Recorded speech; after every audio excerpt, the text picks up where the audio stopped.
I am really moved to be able to offer this 2-week teaching today.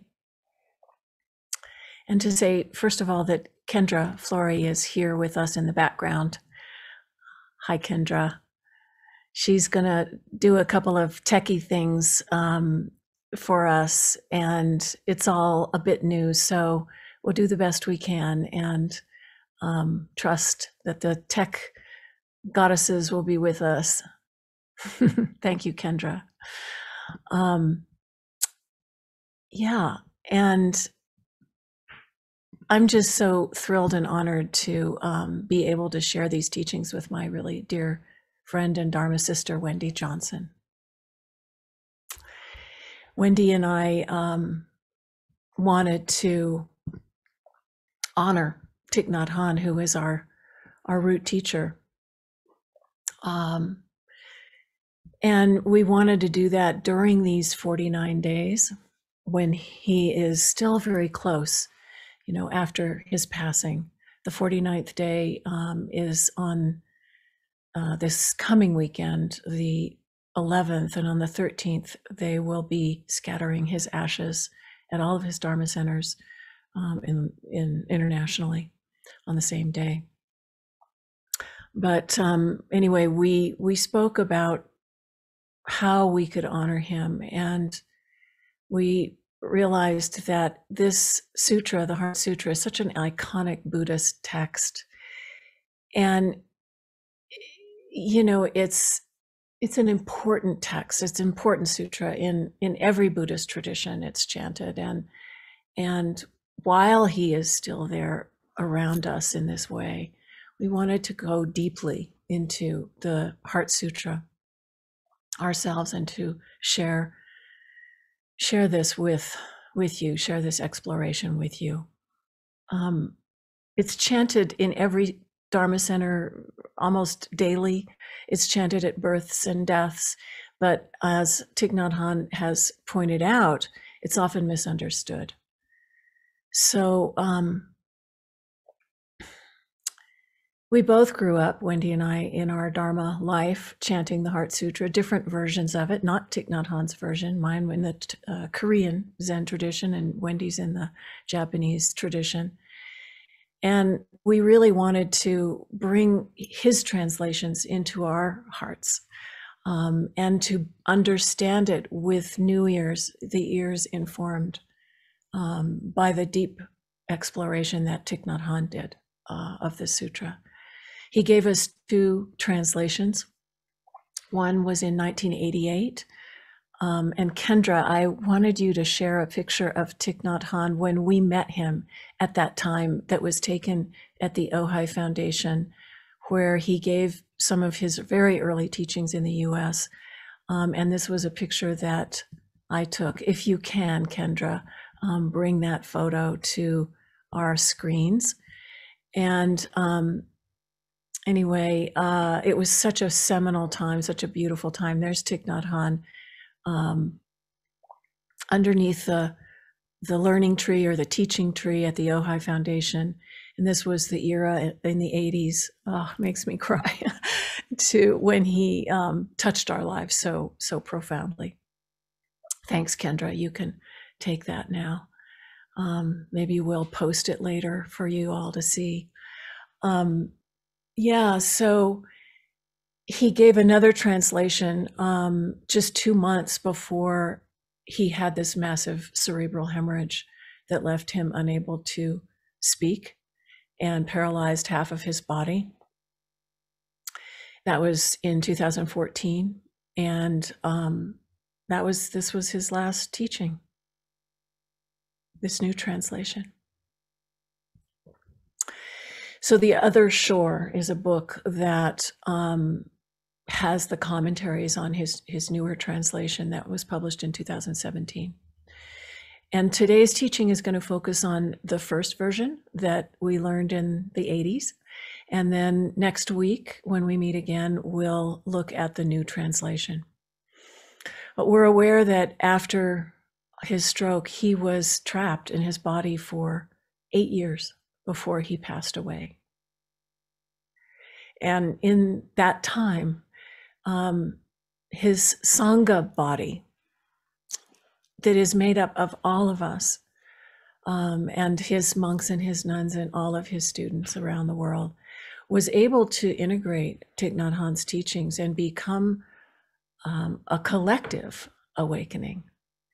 And that is exactly what was his wish, which is so incredible that he managed to live out his life to fulfill that wish, as hard as it may have been. So as I say, his ashes will be spread on the 13th of this month, which is on not this Sunday, but next Sunday, right? Lost this Sunday. Yeah, this Sunday. And then Thay will be everywhere. He will be everywhere, including the earth and the clouds and all of life, in all of us. And he'll be in me and in you and in Wendy. And he already is. He already is. Wendy is such a special friend and really an embodiment of the fertile earth and the nourishing rain clouds that Thay spoke of so often. She's a dear friend and Dharma sister who, as I say, we met in the 80s when Thich Nhat Hanh first came into our lives. We've stayed close over all these years. And it was Wendy who stewarded one of the first earth treasure vases to the Headwaters Forest in Northern California, those ancient redwoods. It's an amazing story that I hope she'll tell one day on a full moon call. And she also, again, stewarded another vase to New York City right after 9/11. And there's another story there that is incredible. Wendy is a ordained lay Dharma teacher in the traditions of both Thich Nhat Hanh and the San Francisco Zen Center. She also happens to be an acclaimed organic gardener and author of Gardening at the Dragon's Gate, which is quite a tome all about gardening. And Wendy, who is a wonderful writer, has written a quarterly column on gardening for Tricycle magazine. Maybe some of you have seen it. It's a Buddhist review that has been covering all things in the Dharma for many years, and Wendy has had this column ever since it began. She's one of the founders of the Farm and Garden program at Green Gulch Zen Center in Marin County, California, and has been teaching gardening and environmental education since the 80s. She's also been a key advisor to the incredible Edible Schoolyard program at the Chez Panisse Foundation, which is a true inspiration. And she lives with her husband, Peter Rudnick, just north of San Francisco, right near Muir Beach and the Muir Woods. So Wendy, I'm so moved to be with you tonight as we all look into the face of a very serious conflict in Ukraine. Thich Nhat Hanh was a peace builder. He taught in everything that he did, he taught peace. And for peace to be possible during the Vietnam War, Thich Nhat Hanh did not take sides.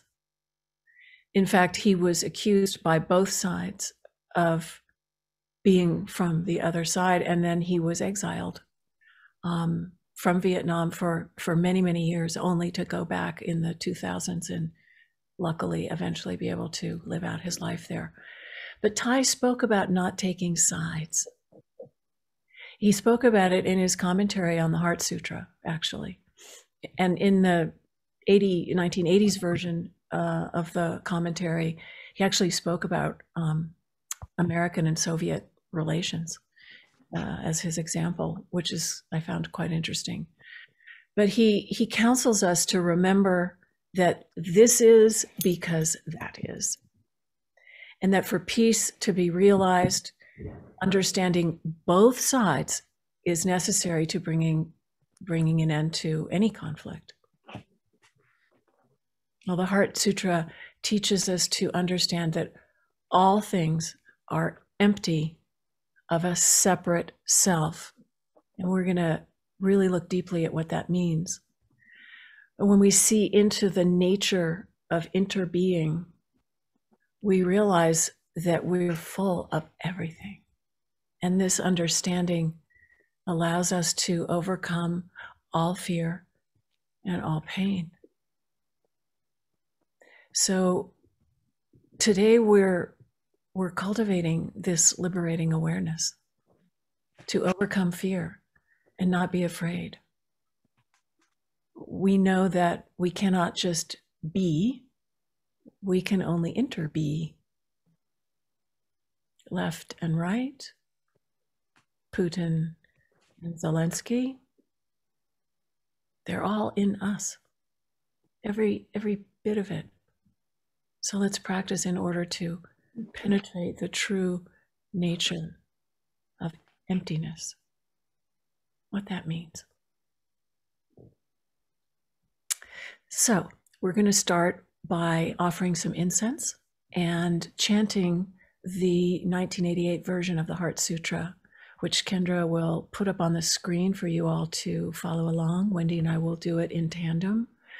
So please, as you take it in, listen with your eyes. And oh dear, I need my computer. How do we do this? I guess we'll just do it together, Wendy. Do you need your computer? Is this okay for you? Wendy, my dear. Absolutely fine. Thank you, Cynthia. I have the book. Oh, I have the book too. But I think I'll pull up the book as well. Yeah, so we'll hold the book in our two hands and celebrate Parallax Press and the capacity to hold words beyond their meaning in our two hands. Yes, and after see the book on the screen. And those who are with us, you all can read along. And after we do this chant, then we'll hear Wendy speak to us about her understanding and her memories and reflections and all that she would like to share. So we'll start right now with offering some incense, Wendy, and then let's go into the sutra. If you have the incense offering gata, please do it along with me.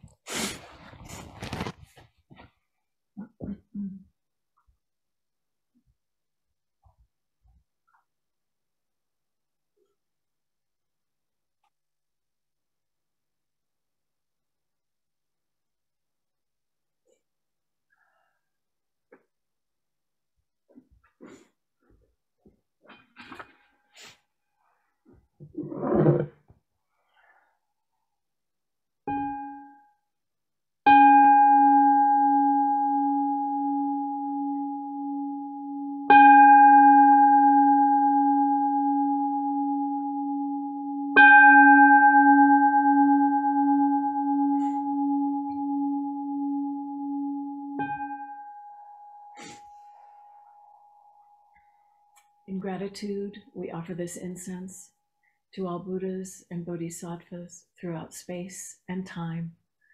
May it be fragrant as earth herself, reflecting our careful efforts, our wholehearted awareness, and the fruit of understanding slowly ripening.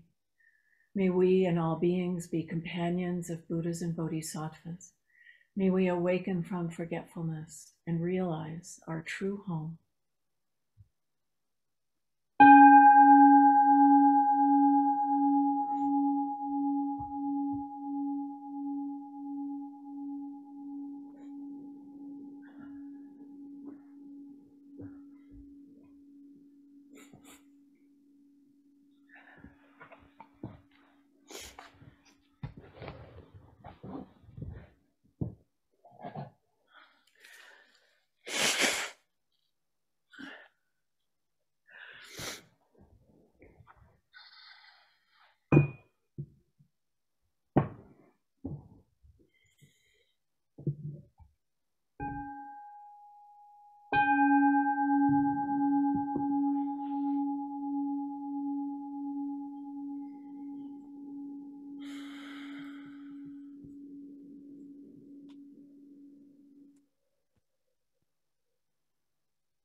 Whenever you're ready.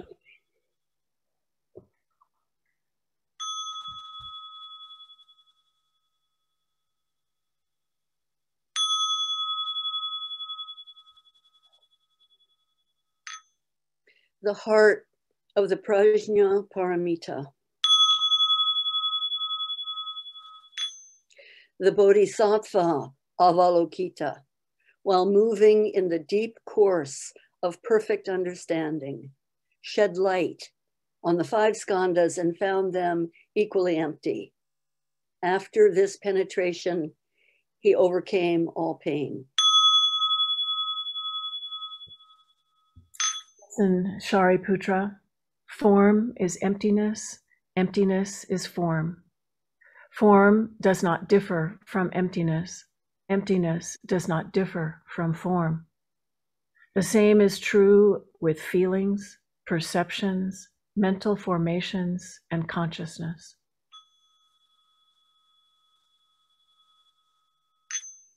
Here, Shariputra, all dharmas are marked with emptiness. They are neither produced nor destroyed, neither defiled nor immaculate, neither increasing nor decreasing.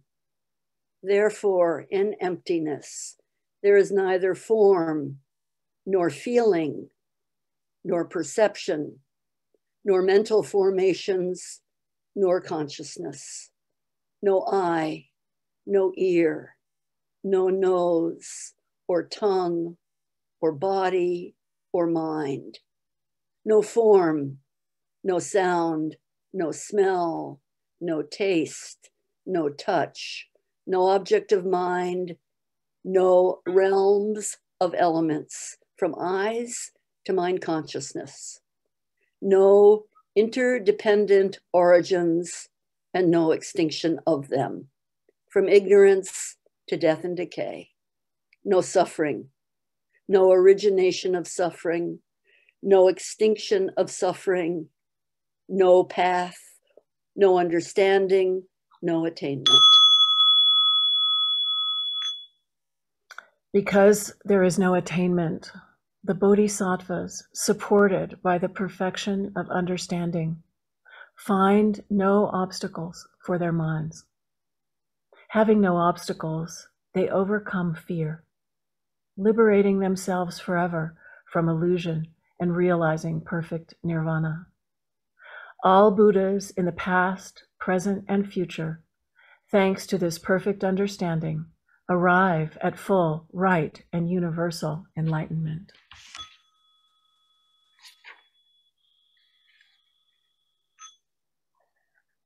Therefore, one should know that perfect understanding is a great mantra, is the highest mantra, is the unequaled mantra, the destroyer of all suffering, the incorruptible truth. A mantra of Prajna Paramita should therefore be proclaimed. This is the mantra. Gate, gate, paragate, parasamgate, bodhisvaha. Gate, gate, paragate, parasamgate, bodhisvaha. Gate, gate, paragate, parasamgate, bodhisvaha.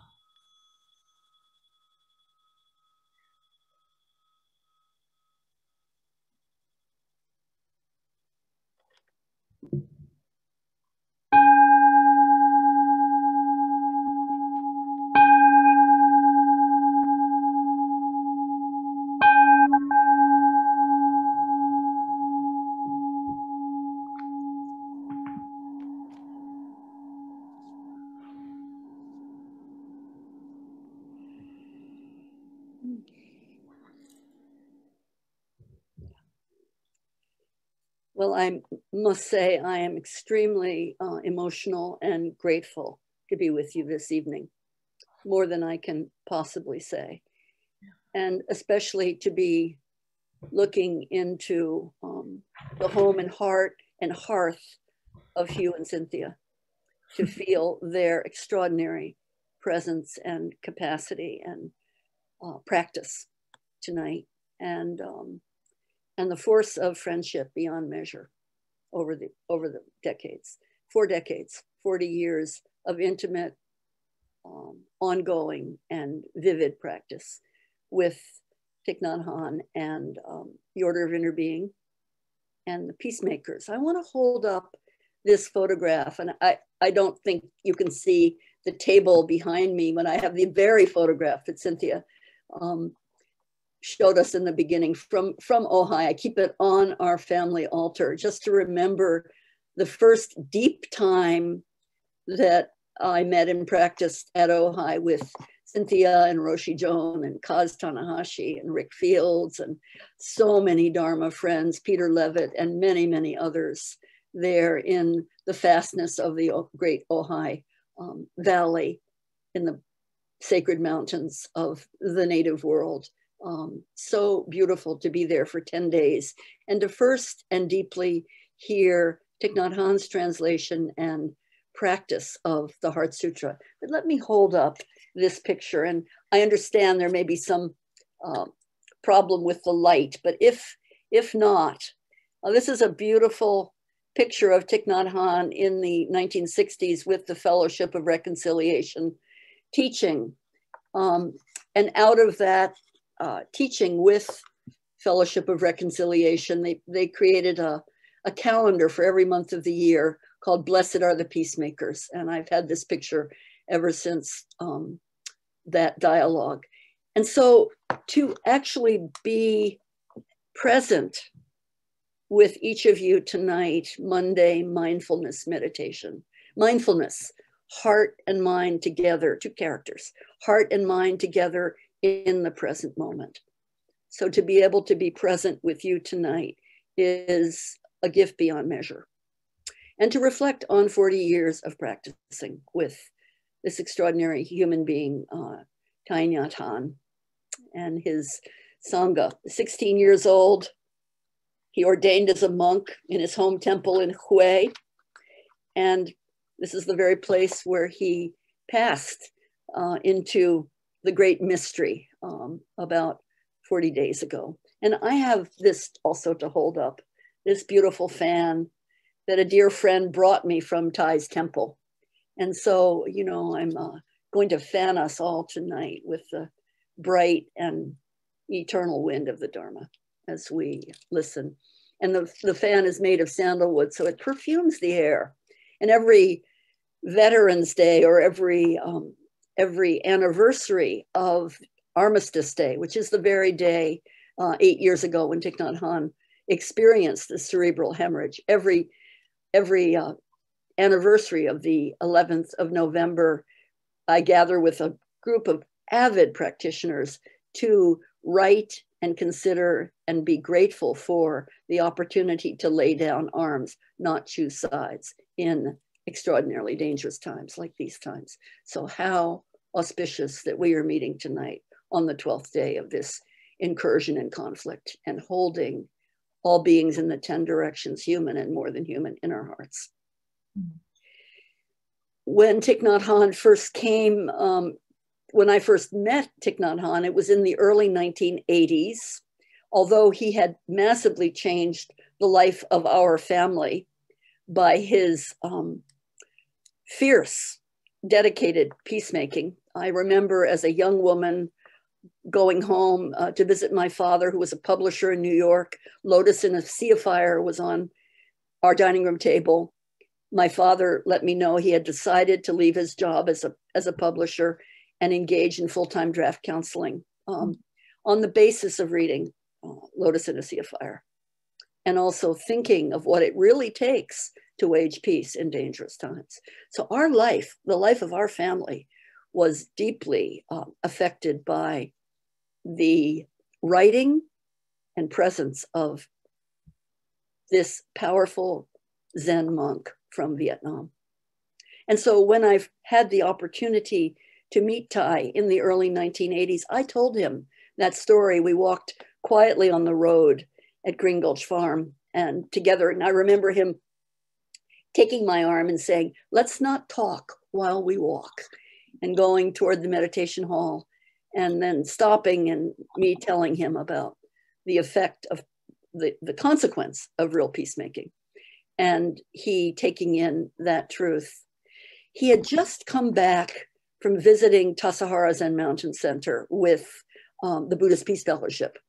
I think it was 1982 or 83. I'm not sure the exact date.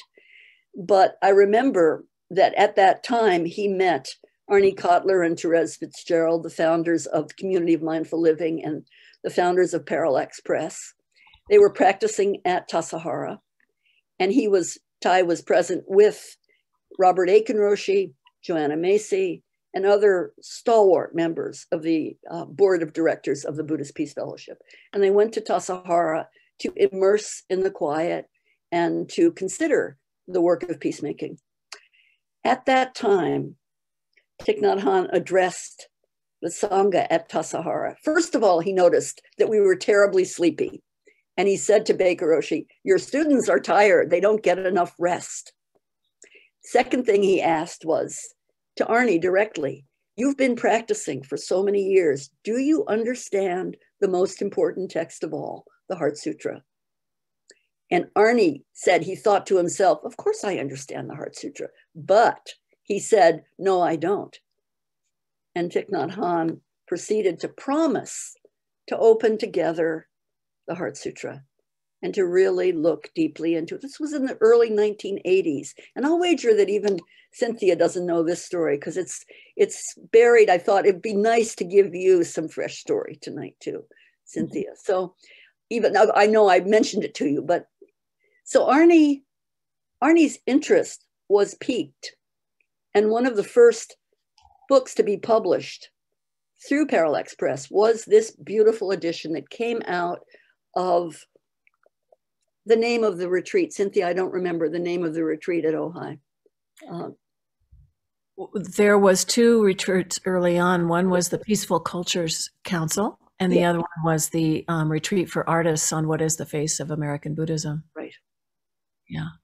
I don't remember which one it was either. I think it was what is the face of American Buddhism, because I know that Thich Nhat Hanh was deeply committed to finding a way for us to take into our hearts and minds this ancient text. So this beautiful little red book is the result of careful listening, Dharma presence, and artful, mindful awakening. Peter Levitt, one of the participants, a translator, a Zen man full of Zen spirit, lay person to his roots, took careful notes, and a compilation of Thich Nhat Hanh's first teachings is the result of this extraordinary book, which is included in the text that we'll be looking at next week, The Other Shore.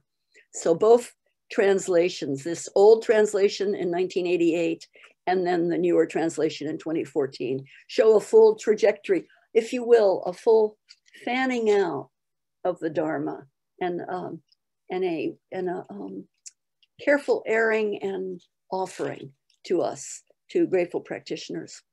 So what I wanted to start with is, and actually I'm feel so grateful for this opportunity that I've actually written some notes, particularly drawing from The World as Lover, World as Self, a text by Joanna Macy, who was present at this first call to really pay attention to the Heart Sutra and to the teachings of Prajnaparamita, the mother of all Buddhas. Not loosely translated, actually translated. Prajnaparamita, perfection of wisdom beyond wisdom, or the mother of all Buddhas. And she reminds us that about 5 centuries after the Buddha was alive, after the Buddha died, the wheel of Dharma turned again, and the perfection of wisdom, or the Heart Sutra, in 8,000 lines was born, written, we don't know exactly, but about 100 years before the Common Era, or between 100 years before the Common Era and 100 years within the Common Era. So in those dynamic 200 years, this sutra rose up from the ground and took its place in the Buddhist canon. And the Buddha's central teaching of interdependent, co-arising, was confirmed. Again, this was the first turning of the wheel, looking at paticca samutpada. That was the first turning of the wheel. But in this century, in this dynamic century, 200 years, prolific 200 years, the heroic figure of the Bodhisattva appears, and the perfection of wisdom, or the Heart Sutra, rises up from the seed of that appearance. So homage from the Heart Sutra, from the full body of the Heart Sutra. So just listen, this is a chant that we chant almost every day, both at San Francisco Zen Center and also at Upaya Zen Center. Homage to the perfection of wisdom, the lovely, the holy. The perfection of wisdom gives light. Unstained, the entire world cannot stain her. She is a source of light, and from everyone in the triple world, she removes darkness. Most excellent are her works. She brings light so that all fear and distress may be forsaken, and disperses the gloom and darkness of delusion. She herself is an organ of vision. She has a clear knowledge of the own being of all dharmas, for she does not stray away from them ever. The perfection of wisdom of the Buddhas and the ancestors sets in motion the wheel of Dharma. So the Dharma wheel turns and is held fast by this ancient sutra, and the compilation, or the essential gathering of this sutra, the Prajnaparamita literature, is contained in the Heart Sutra, the heart of understanding.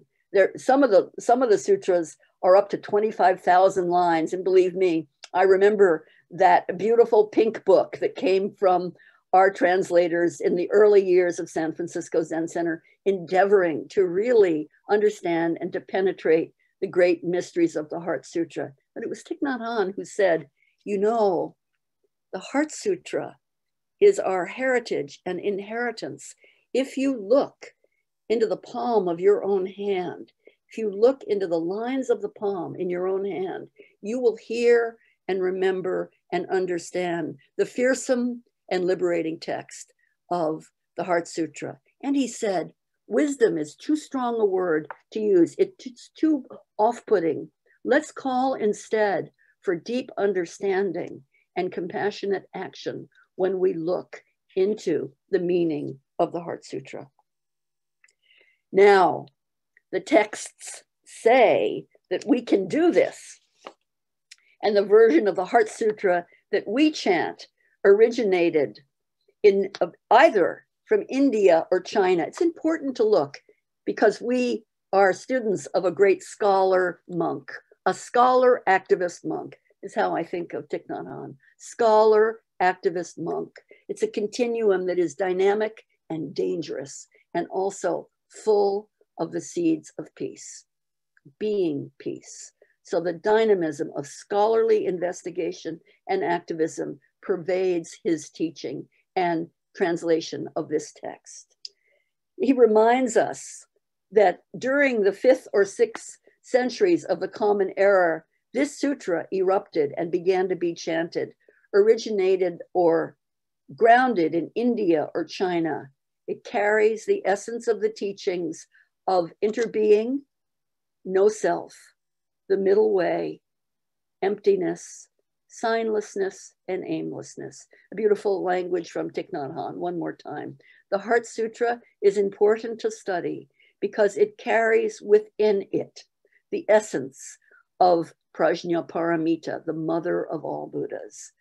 We look together at interbeing, no self, the middle way, emptiness of own being, signlessness, and aimlessness. Mm-hmm. This is both grand and absolutely regular and ordinary, as mysterious as our own hand, looking into our own hand and remembering where we come from down the ages and through the ages. So the Heart Sutra is chanted, as Cynthia said beautifully, the Heart Sutra is chanted or recited daily throughout the world, beginning first of all in India, then in China, and think of this trajectory. This is the actual trajectory. Beginning grounded in India, rooted in India, then moving to China, to Vietnam, to Korea, Cynthia's root tradition beginning from Sansunim, Korea, Tibet, Japan, my roots tradition grounded in the world and soil of Japan, and other Mahayana Buddhist countries. So a great journey of this particular text. And so, of course, we would turn to it every day.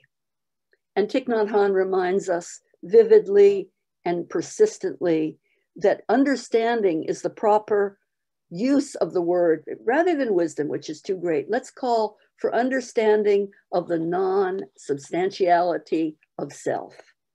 Buddhism, he said, with a small b, not a capital B. Buddhism that comes from body, baby, breath, bodhisattva with a small b. And Buddhism made up again and again of non-Buddhist elements. This is the source of the Heart Sutra. Thich Nhat Hanh, understanding, he says, is like water flowing in a stream. Water's better than heaps, which is sometimes how we translate the skandhas, form, feelings, perceptions, formations, and consciousness, like heaps. No, said Thay, not like heaps at all, but like flowing soft rivers. And we go against the stream. We swim upstream to understand and arrive at the source.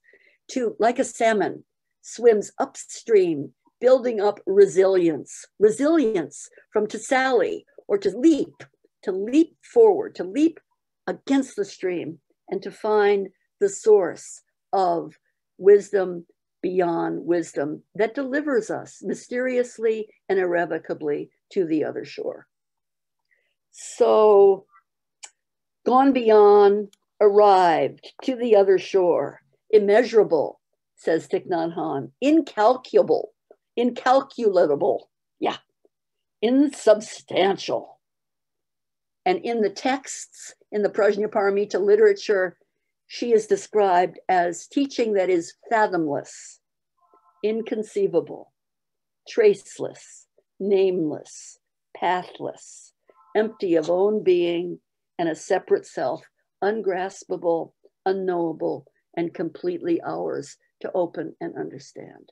It is our call and our treasure chest, our treasure trove, our treasure vase of what it means to be a human being, to be able to endeavor with this beautiful text, pointing to the radical interdependence of all beings and all things. So understanding in our own intensity and commitment to study is a new way of seeing. When we practice at Upaya Zen Center with Kaz Tanahashi, who was very moved to be present for the very first time at Ojai in this retreat that Cynthia organized, along with Roshi Joan Halifax and others who helped her. But Cynthia's responsible for organizing. That's why she doesn't remember a lot of what happened during that time, because she was so busy carrying, not busy, she was so engaged, busily engaged. She was so engaged in keeping everything moving. But I know that these teachings penetrated and permeated your life because I saw it. I saw us sitting during that artist retreat, the new face of American Buddhism, where artists and activists met together for 10 days and didn't introduce ourselves until the 7th day of that 10-day time. And instead, listened to Thich Nhat Hanh under the mother oak, the teaching tree, sitting on that beautiful carpet. Was it kind of pink and flowered? I sort of remember the carpet was wonderful. And he sat under the tree and gave us these first teachings. So it's important to remember what the essence of his first description there were many times he taught the Heart Sutra, not just during 1988, but for years, since the time he was a young monk.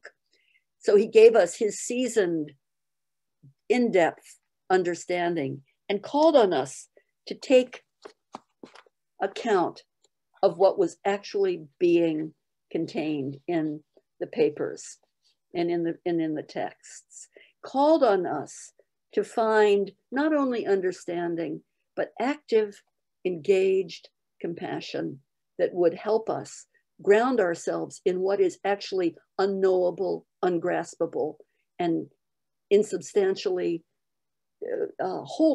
being able to be held.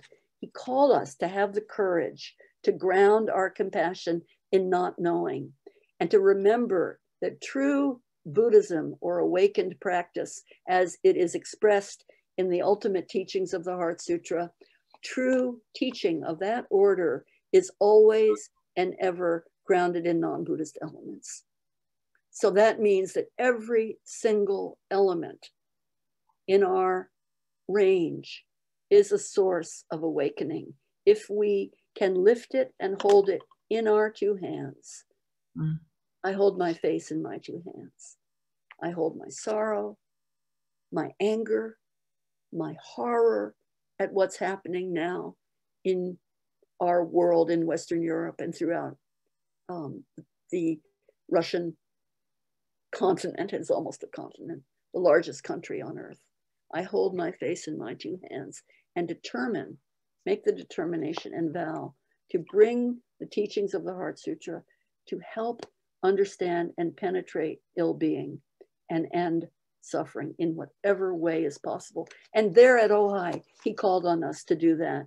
Ground yourselves in the earth as witness. This is from Thich Nhat Hanh. Let the earth be our witness. Keep our wits about us. Wits mean keep your eyes open, but listen, or speak with your ears and hear with your eyes. Change up everything that is seemingly substantial so that we can be free to find that every syllable carries the call for understanding and compassionate action in our lives. And therefore, this chant we chanted and offered every day for many, many years. Joanna Macy reminds us that the perfection of wisdom teachings extend not only outward, opening the heart, the Bodhisattva's vow, but also upward and grounded downward at the same time. So you have the double image of Buddha holding up a hand and pointing to heavens above and earth below, but not in a binary way. Father sky, mother earth. No, much beyond that. Grounded in the living earth, we come forth. The ground itself shakes and opens when authentic chanting of the Heart Sutra occurs, and bodhisattvas pour out of the ground to serve all beings in the 10 directions and refresh our commitment to deep practice and to engage practice and to understanding what is incomprehensibly rich and mysterious. Because of that, we engage. Now, one of the first times, and it was so beautiful recently, Joanna Macy was remembering that when she and Thay and other members of the Buddhist Peace Fellowship were at Tassajara during that retreat, she and Thich Nhat Hanh had a beautiful conversation where he was searching for a word that would appropriately resonate with this mysterious understanding that comes when you really bring heart and mind together in the present moment and let the truth of the world, the living world, and the brokenheartedness of the living world penetrate. And of course, he had experimented with interbeing, but in Vietnamese, Tie Pien. But finding the word, not a so-called real word, but finding the truth of interbeing and recognizing that interbeing was the primary teaching of the Heart Sutra. Interbeing, and what did he say to us during that time? I remember him holding up a sheet of paper and reminding us that every single element and possibility of what can be in this world and what is not yet in this world is included in a single sheet of paper. There's nothing that is not included in the single sheet of paper. And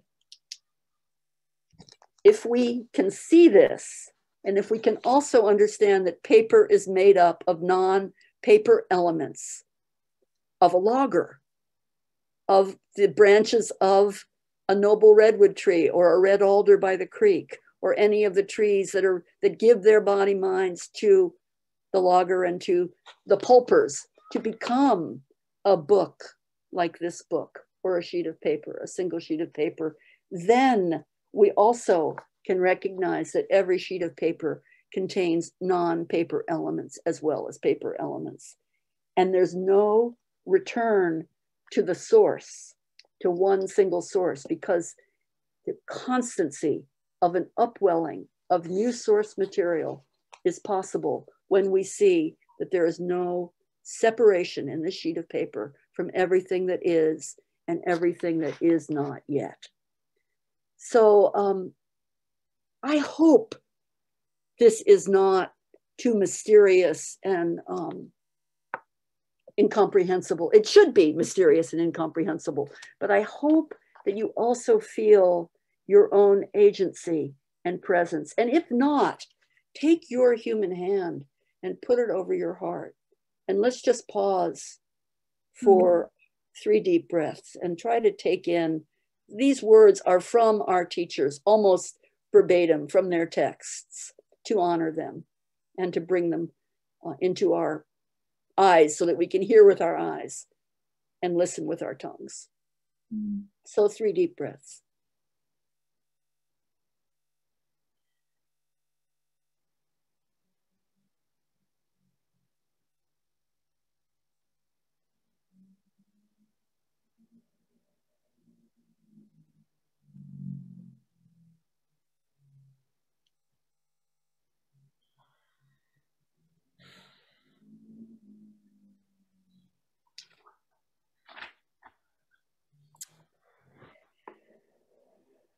So again and again in the early translation, the word emptiness appears.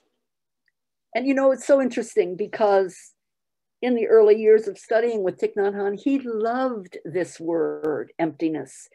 For him, it was pregnant with life, penetratingly vivid and awareness generative word.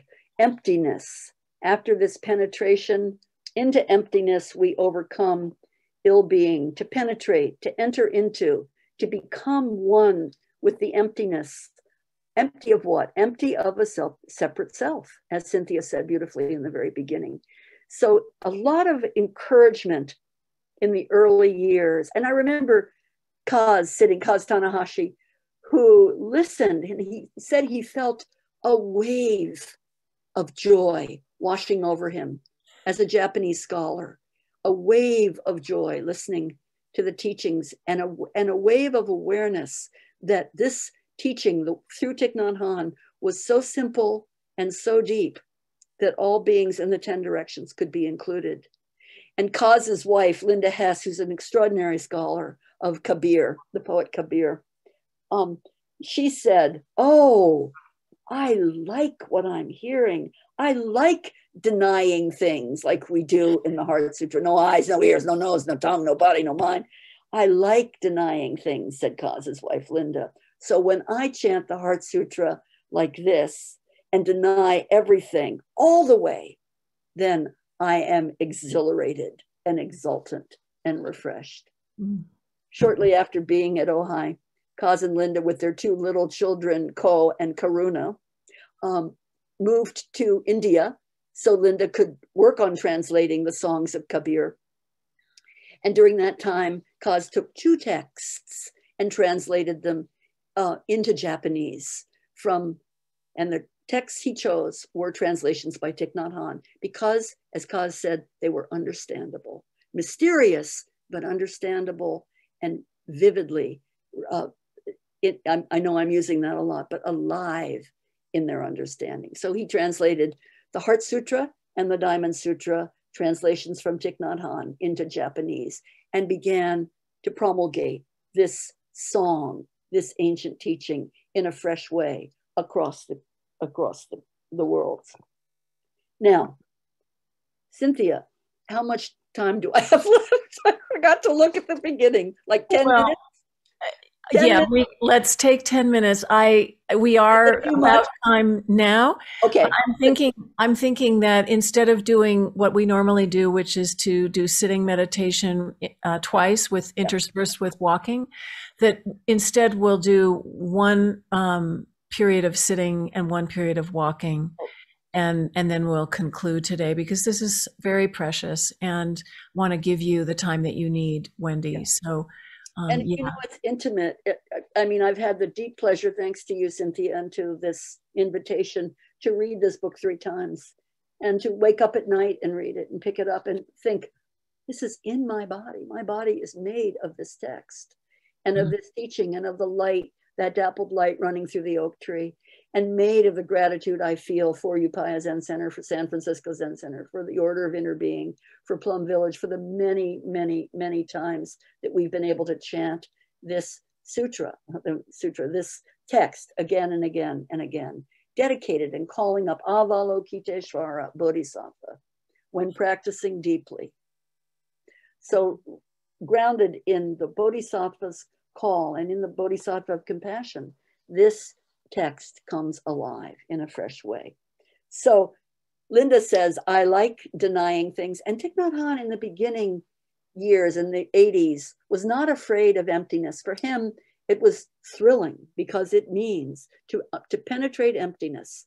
Shunyata is to understand the continuity and the possibility of everything that is, because if a thing, a dharma, a thought, a pair of glasses, a bell inviter, a liquid, fast-writing blue pen is empty of any separate self whatsoever, then it's full of every possibility.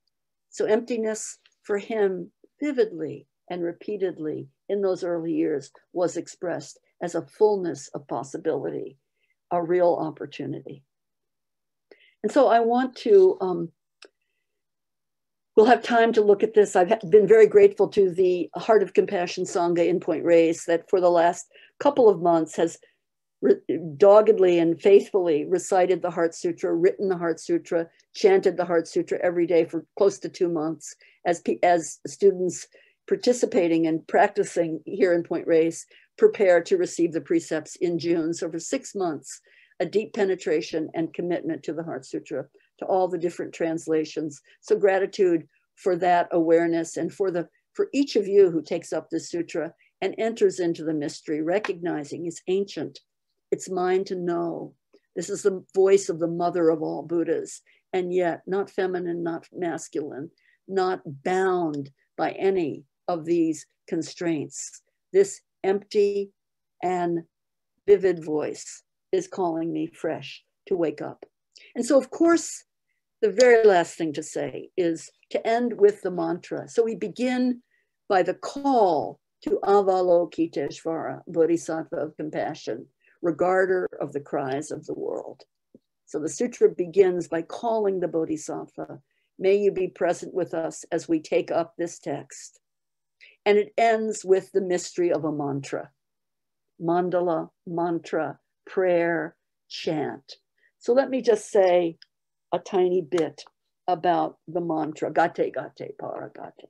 Traditionally, a deep mantra is called bufan. Bufan, B-U-F-A-N, means that which will not be translated. She who will not be named. So bufan, a mantra is not to be translated.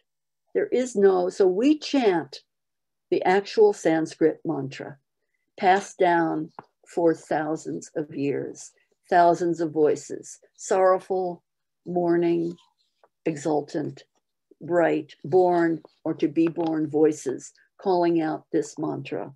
And Kaz does a beautiful job of reminding us that uttered when body, speech, and mind, Thich Nhat Hanh, when body, speech, and mind are in perfect harmony, then this mantra, this prayer, this call, this exhortment, this enticement, this invitation is chanted. Gate, gate, para gate, parasam gate, bodhisvaha. Of course, Kaz, in his beautiful book, written after meeting Thich Nhat Hanh at Ojai, He wrote a wonderful book a couple of decades later on the Heart Sutra. And he reminds us that the mantra was not even written in Sanskrit originally, but in a language, a special incantation form of language that is older and more mysterious and less translatable than Sanskrit. So this mantra is an incantation or a song, a chant, let's see, I wrote down some of these beautiful, a chant, to sing, to celebrate, to incant a magic spell, to learn by heart, to pass through the heart again, recordarse in Espanol, recordarse, to remember again, to pass through the heart again. That's what a mantra does. So of course, this chant, this Heart Sutra would end with a mantra, gate, from to go. Ga means to go, to move, to set out, to come, to go beyond. But it also means to arrive. This is so beautiful from Kaz. So gone, gone, gone beyond. Sometimes we can't help ourselves but to translate. So sometimes we break all the rules and translate gate is gone, gone, gone beyond. Kaz says, yes, but not only gone beyond, arrived, arrive in every moment, arrive, arrive, fresh, new, unknown, unspoken, unborn, arrive, arrive, every moment, gate, para, meaning all together, arrive all together and go beyond all together. Dr. Konze, all together, go all together beyond. Land, says Thich Nhat Hanh, on the other shore. Follow the insight that brings us to the other shore. Gate, para gate. Other shore, going to the other shore. And he reminds us, other shore? There's no other shore. If you really follow the river of form, feelings, perceptions, inclinations, and consciousness, if you really follow that river, eventually you'll come to the source and there'll be a land bridge and you'll cross that bridge and you'll make a great circle. So the other shore is always connected to this very same shore. Does that make sense? Again, Thich Nhat Hanh, I remember him showing us how you walk to the source and move around the river and keep going. So it's great circular, great zero. He says, he reminds us many people are afraid of zero because it means extinction. But no, in Indian philosophy, zero means, the pregnant zero means everything is contained. Everything is contained in this circle.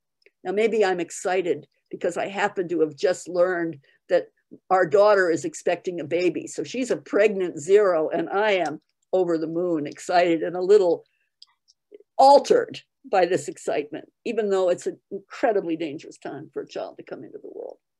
Wow. But may all beings be protected by this zero, by this pregnant zero. So not extinction, but possibility, presence of all that is. So paragate, all together, entering into zero, go beyond. And last of all, svaha, a Vedic word for prayer.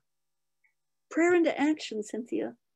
Svaha, all hail, prayer into action, grounded in the earth, sky and heaven, in alignment, never separate. Sky made of non-sky elements, heaven made of non-earth awareness. Svaha, oh wisdom, oh understanding, svaha, sva, accord, and there's heart right in that word, accordarse, heart, accord, sva, to be in accord, ha, express, say, call forth your heart, hand and heart together in the present moment, and take up the Heart Sutra and see what it has to give you. And we're grateful to be grounded in the teaching and gift of awareness from Zen teacher Thich Nhat Hanh, 80 years a monk, 95 years old at his passing, born in the year of the tiger. This is the year of the tiger. Sister Chung Kam, also born in the year of the tiger. Thich Nhat Hanh's 96th year. Sister Chung Kam's 84th? 84th. Something like that. She's a tigress. And who doesn't know that? Anyone who knows her knows, oh yeah.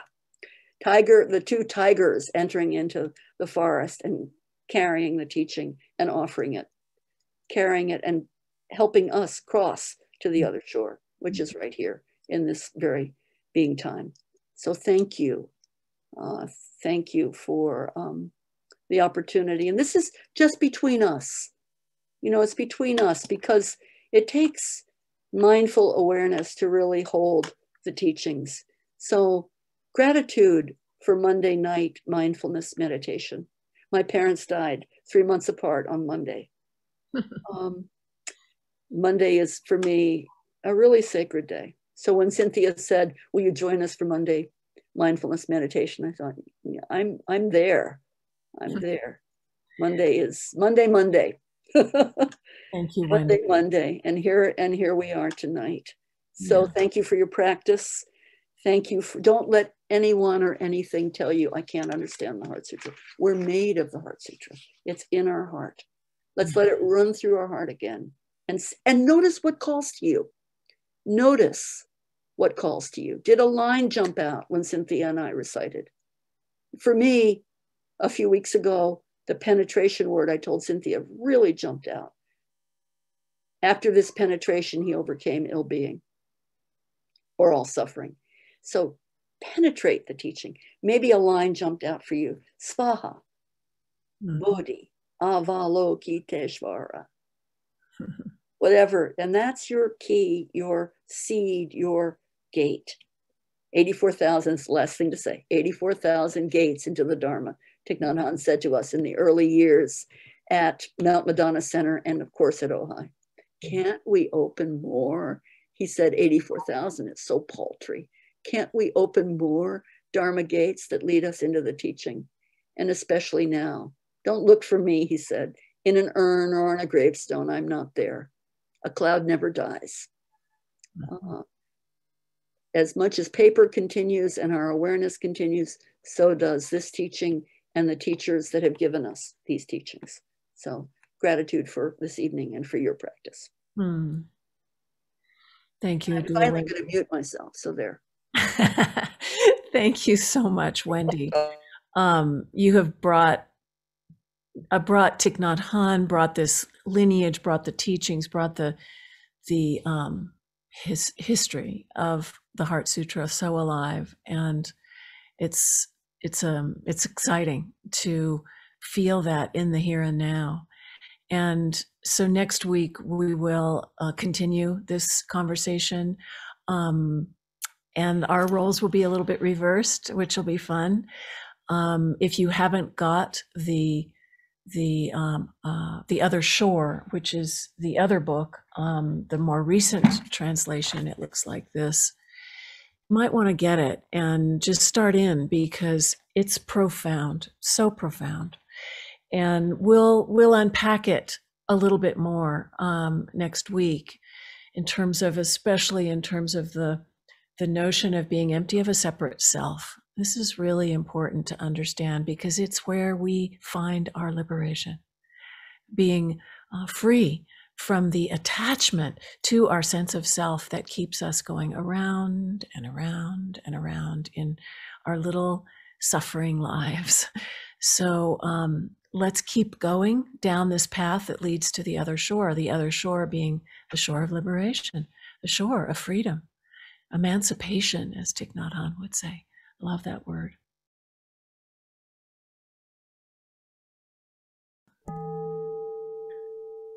The insight that brings us to the other shore. Avalokiteshvara, while practicing deeply with the insight that brings us to the other shore, suddenly discovered that all of the five skandhas are equally empty, and with this realization she overcame all ill being. Listen, Sariputra, this body itself is emptiness, and emptiness itself is this body. This body is not other than emptiness, and emptiness is not other than this body. The same is true of feelings, perceptions, mental formations, and consciousness.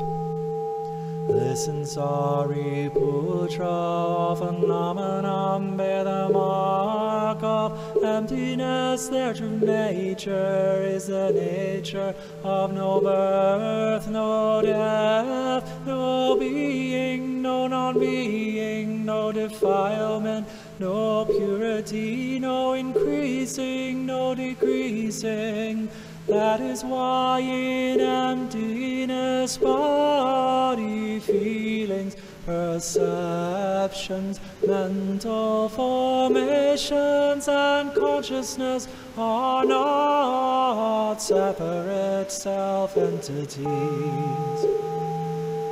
The 18 realms of phenomenon, which are the 6 sense organs, 6 sense objects, and 6 consciousnesses, are also not separate self-entities.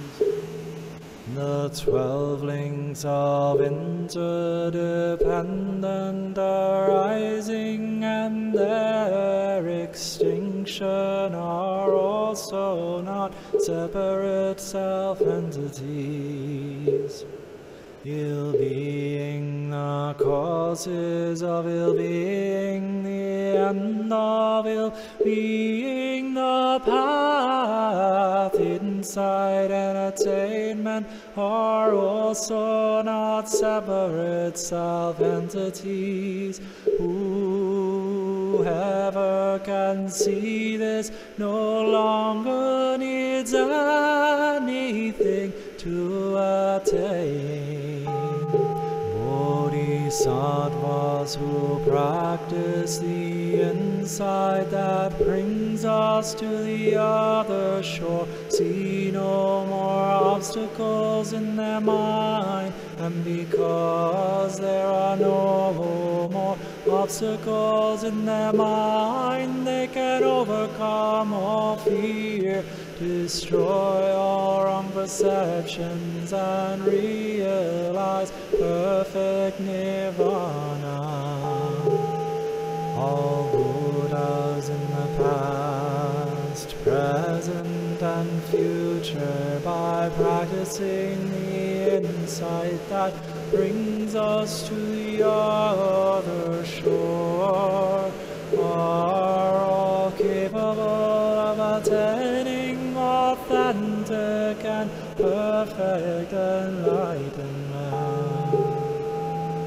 Therefore, Sariputra, it should be known that the insight that brings us to the other shore is a great mantra, the most illuminating mantra, the highest mantra, a mantra beyond compare, the true wisdom that has the power to put an end to all kinds of suffering. Therefore let us proclaim our mantra to praise the insight that brings us to the other shore. Gate gate parasangate bodhisattva. Gate parasangate bodhisattva.